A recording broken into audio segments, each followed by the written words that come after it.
Hey guys, Victor here, coming at you again with another deck profile, and today we're going to be bringing to you the premier Dimension Shifter Abuser deck, being Floowandereeze. And there isn't really much to say about this deck. It's pretty straightforward. You summon small bird, get another small bird, get big bird, tribute big bird, and that's basically the extent for your combos. It's a very easy and simple deck for beginners to get into the game with, and since it is, pretty much the main abuser or dimension shifter, that means it is a pretty good deck, all things considered, especially for how cheap and easy access it is. So, with that out of the way, let's just jump straight into the deck profile. Now, the monster lineup for this deck is pretty straightforward. It doesn't matter what Flu deck profile you watch, every lineup is basically the same. The only differences come from whether you're going all in on hand traps or if you're just not doing that. So as a result, we're going to be playing 3 Floowandereeze and Robina. This is literally a 1-card starter. It gets you everything that you would ever need because you normal summon this, and it adds any level 4 or lower wing beast monster, and then you get an additional normal summon. And what you're typically going to be searching off of this is Floowandereeze and Eglen, which in turn, when this card is normal summon, searches any level 7 or higher wing beast monster from your deck to your hand. And like I said, it's full combo. You just go normal Robina, add Eglen, normal Eglen, search your level 7 or higher. And then, depending on what you add, you either get like another search, another summon. You can even get like an Omni Negate. It all really depends on what you have in your opening hand and what you're valuing more at the current moment in time. Yeah, it's very, very difficult to mess up this combo unless you're actively trying. So that's why I said this deck is basically perfect for beginners, because it honestly really does play itself. And then to go with those though, you're playing the 1 Floowandereeze and toccan. So this one's a little bit weirder, right? It's a little bit harder to trigger just because you have to add back a banished Floowandereeze card from your banish zone to your hand. And turn 1, it's not impossible, but it's not as likely to happen. This is more for like your grind game, right? When your Empens are gone or when your spells and traps are gone, like your quick play, Advent of Adventure, or your Floowandereeze map, whether it's like your Dreaming Town after you banished it because you set all your opponent's cards. It takes a little bit more setup to get off is basically what I'm saying, but it's still pretty easy. And then for the final level 1 Floowandereeze, you play the 1 Floowandereeze Stri. That's like a pseudo DD Crow. You target 1 card in either player's graveyard, you can banish it, and then if you do, you get another normal summon. So pretty straightforward, pretty much like the average lineup that you'll see in every single Floowandereeze deck. Not much to say about it in general. Then let's talk about the tribute summons really quickly. So you have the 2 Floowandereeze and Empen. Also, pretty much gonna be your main boss monster a majority of the time because it's like a pseudo floodgate, right? When this card's on the field, all your opponent's special summon monsters in attack position cannot activate their effects. So it forces your opponent to play like a little weird because they have to put all their cards in defense position. And if your like opponent is playing a link monster, those guys just cannot be activated, period. So it's pretty good in that regard. It's not the most difficult thing to out, but it does become like a nuisance pretty quickly if your opponent doesn't have the necessary requirements. And then on top of that, when this card is tribute summoned, you can pretty much add any Floowandereeze spell and trap from your deck to your hand. And what you're typically going to be adding is Dreaming Town, just so that you can have an additional option to normal summon during your opponent's turn and have that optional Book of Moon effect as well. And then this also, for some reason, has built-in battle protection. Well, I say that, but it's not really battle protection in like a normal sense. It's just whenever this card is attacked or attacks a monster, you can, during damage calculation, banish 1 card from your hand to have that monster's attack and defense. So it gets over cards very, very easily is what I'm trying to get at. But yeah, still really solid card. Play 2, play 3. As long as you're not playing 1, you're pretty much always going to be in the game. Next, you're playing the 1 Mist Valley Apex Avian, another level 7 or higher, that's an Omni Negate, and the 1 Raiza the Mega Monarch, which allows you to basically stack your opponent's deck and your own deck by putting cards on the field and in the graveyard on top of the deck. And this is going to be the main method that you use in order to recycle your, I guess, your true boss monster, being Dimension Shifter. Because let's face it, as the premier Dimension Shifter abusing deck, you pretty much always want to have access to this card, and just being able to do like the Mega Raiza loop, right? Where you stack this on top of your deck and then have no graveyard, and on the following turn you activate Shifter again. A lot of decks just can't handle that, and a lot of the times you just straight up win the game if it resolves that way. So yeah, you gotta play 3, and that's it for the monster lineup. Now you may be wondering, why don't I play any other hand traps, right? Well, in the case of cards like Drone Lockbird, DD Crow, Effect Veiler, this deck can't really play those because it conflicts really hard with Dimension Shifter because they have to go to grave for cost. I don't really like playing Ash Blossom in this format just because even though it is really good, it's also very easy to play through just because of the fact that the Snake Eyes Fire King deck or just pure Snake Eyes deck, whatever variant you're playing against, They just make Hida take your Ash, and then they punish you for negating one of their cards by continuing to full combo you. So it's just not really worth the space. The only one that you could maybe justify a spot for would be Ghost Mourner or Ghost Bell, because those ones don't have to go to grave, and they are pretty solid, but it's fine.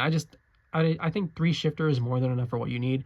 And with that, that's the monster lineup, and now we can move on to the spells and trap portion of the deck. Now this deck plays a lot of spells and traps, but they're mainly played at 3s, so we can get through this pretty quickly, hopefully. So you're dealing 3 Floowandereeze in the Advent of Adventure. This is pretty much going to be like your main card to help you dodge cards such as like Effect Veiler or Infinite Impermanence. And then to go with that, we're going to be playing the 1 Swallows Cowrie, which is basically a 4th copy of your Advent of Adventure. You know, you just tribute a Winged Beast monster from your hand or face-up field, and then you add 1 monster from your deck to your hand with the same level as the monster tributed. And, you know, this can honestly just, like I said, it literally does the exact same thing. It's basically just a 4th copy of Advent of Adventure. And sure, it limits you to the same level of monster that you added to your hand. So if you tribute like a Robina, you can only add the small birds, but it's fine for what it does, honestly. It's not that big of a deal. We just need it to help us dodge cards like Infinite Impermanence, which are seeing a lot of play currently. But yeah. And then to go with those, you're going to be playing 3 Floowandereeze in the Magnificent map. You open this plus any Floowandereeze monster, it's literally full combo. If your opponent normal summons on their turn, which they probably will, you get to have your own additional normal summons. This card is just insane for what it does, because it makes your deck so consistent and so oppressive, especially when you tend to combine this with the trap card as well, that you pretty much guarantee that you're going to have an extra normal summon during your opponent's turn, which allows you to Mega Raiza loop, or even just summon Apex Avian and have an Omni Negate, in addition to like your Empen on the field. So yeah, you got to play 3 of that. And then for our general consistency boost, you play the 3 Pot of Prosperity, better than Extravagance. I've said it, I don't care. It's always going to be better, because searching through your deck for 6 cards is way better than blindly drawing 2. Then for that same reason, we play 3 Pot of Duality, reveal 3, add 1. And sure, it restricts your special summons, but who cares? This deck doesn't special summon. And then that's it for the 3 ofs. For 2 ofs, we're going to be playing 2-Dimensional Fissure. This card's pretty strong, especially if you combine it with Dimension Shifter, and it's also one of the other main reasons why I don't want to play cards like Effect Veiler and Draw a Lockbird in the deck, just because, much like with Dimension Shifter, you can't activate those cards under DeFi. So, you know, but it's still really good, especially if you're going first. This deck is definitely built more in mind with the ability to go first instead of going second, which is why I'm maining cards like this instead of siding them. But even if like you were going second, right, being able to activate Dimension Shifter and turn off your opponent's hand traps, and even if you're not turning off your opponent's hand traps, right, if you're playing in Snake Eyes, for example, you just activate this, and then they're pretty much forced at that point to use cards like their IP Masquerena and their Flamberge in order to try and get them into the grave as soon as possible, because if they get banished, they're going to be in for like a really rough time. Then we're also playing the 2 Triple Tactics Thrusts. Even though I said this is a primarily going first deck, this card does help you break boards going second, and even if you get hit by like a hand trap going first, like an Ash or an Effect Veiler or whatever, it's perfectly fine as well, because we play a couple of traps that we can just set off of this and essentially just skip our opponent's turn. But yeah, those are it for the 2 ofs, and then we just play a bunch of 1 ofs, being the 1 Floowandereeze and the Unexplored Winds. It lets you tribute your opponent's cards. That's right, tribute your opponent's cards, not tribute your opponent's monsters. So if they have like a spell or trap or something, you can tribute that to satisfy the conditions for your cards. And they can get out of hand really fast. And this is probably going to be like one of the main methods that you use to get rid of cards that are floodgates, such as like Skill Drain or Summon Limit, you know, things of that nature. Just because you just tribute those cards away, and then you can just continue playing as if nothing happened. You play the 1 Triple Tactics Talent, just because if you're going second or you're going first, this card's just phenomenal, because there's so many hand traps being played, or so many hand traps being played at the current moment, that Talents can just straight up win you the game with the knowledge it provides, the hand rips, the monster stealing, a draw 2, it just does everything. And for the final spell, we just play the 1 Terraforming to add our Magnificent map to hand. And that's it for the spell lineup, but we do play a couple traps as well, being the 3 Infinite Impermanence. So instead of playing cards like Ash Blossom, I opted for 3 Imperm, because this card just honestly does so much in the current format right now, and because decks like Snake Eyes are so hand trap heavy in their current iterations, sometimes if you just imperm the single Snake Eye Ash, you can just win the game right then and there, because they're going to be forced to pass. And yeah, you know, this is just a really good card. It also does not trigger your opponent's talents, which is a huge bonus in this deck, because you pretty much want every card to resolve, or you want to keep as many cards in your hand as possible in order to ensure that you can actually play the game. But yeah, 3 imperm, then you play the 1 Floowandereeze in the Dreaming Town, Book of Moon, extra normal summons, and then for the final trap, you play the 1 Harpie's Featherstorm, because if your turn's going to get skipped, you might as well skip your opponent's turn immediately after with this card. Yeah, card's ignorant, but you don't need more than 1, at least for game 1. For games 2 and 3, when you know you're for sure going first, you obviously slide it into other copies so that you can guarantee more often than not that you actually will be skipping your opponent's turn, because all you need is a face-up wing beast monster, and you're basically just good to go.